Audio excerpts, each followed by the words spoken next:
श्री शिवाय नमस्तुभ्यम। स्वागत है आपका शिव पुराण श्री रुद्र संहिता तृतीय खंड 47वें अध्याय में वर वधु द्वारा एक दूसरे का पूजन।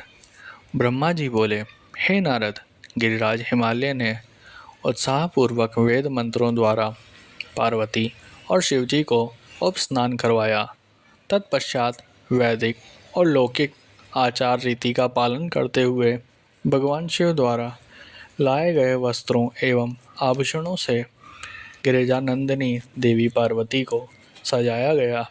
पार्वती की सखियों और वहां उपस्थित ब्राह्मणों पत्नियों ने पार्वती को उन सुंदर वस्त्रों एवं सुंदर रत्न जड़ित आभूषणों से अलंकृत किया। श्रृंगार करने के उपरांत तीनों लोकों की जननी शैलपुत्री देवी शिवा अपने हृदय में महादेव जी का ही ध्यान कर रही थी। उस समय उनका मुखमंडल चंद्रमा की चांदनी के समान सुंदर व दिव्य लग रहा था। हिमालय नगरी में चारों ओर महोत्सव होने लगा। लोगों की प्रसन्नता और उल्लास देखते ही बनता था।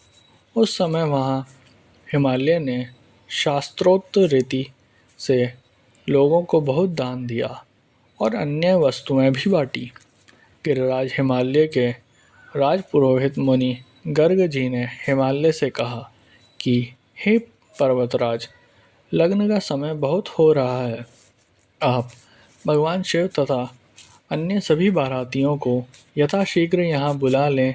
तब शैलराज ने मंत्री सब देवताओं सहित भगवान शिव को बुलाने के लिए जनवासे में गए और उन्हें जल्दी विवाह मंडप में पधारने का निमंत्रण दिया।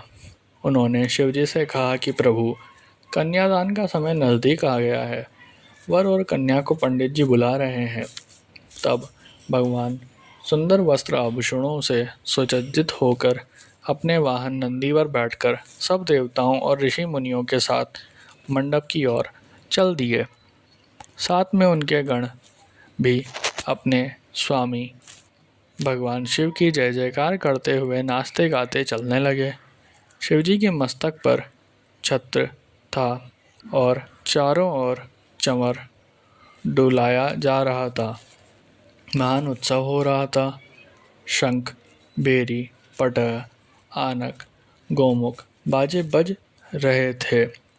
अप्सराएं नृत्य कर रही थी। चारों दिशाओं से देवगण उन पर पुष्पों की वर्षा कर रहे थे। इस प्रकार महादेव जी सुशोभित होकर यज्ञ के मंडप पर पहुँचे।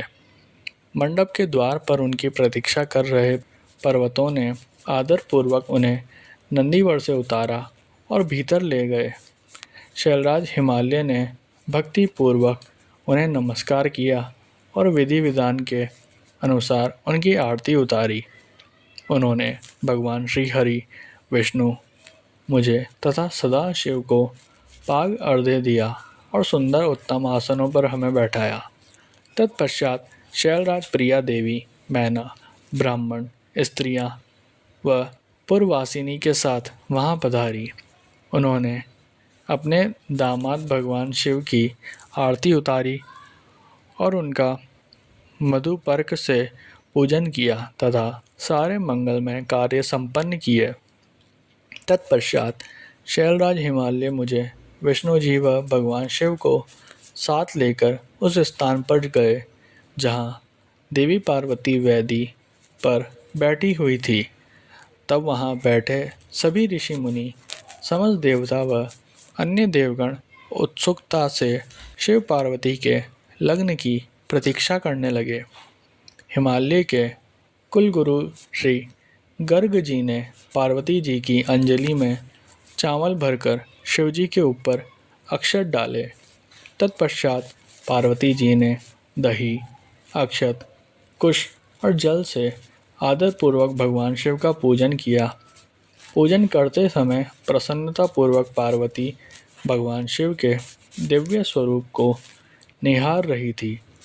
पार्वती जी के अपने वर शिवजी का पूजन कर लेने के पश्चात गर्ग मुनि के कथा अनुसार त्रिलोकीनाथ महादेव जी ने अपनी वधू होने जा रही देवी पार्वती का पूजन किया। इस प्रकार एक दूसरे का पूजन करने के पश्चात वर वधू शिव व पार्वती वहीं वेदी पर बैठ गए। उनकी छवि अत्यंत उज्जवल और मनोहर थी। दोनों वहाँ बहुत शोभा पा रहे थे। तब लक्ष्मी आदि सभी देवियों ने उनकी आरती उतारी।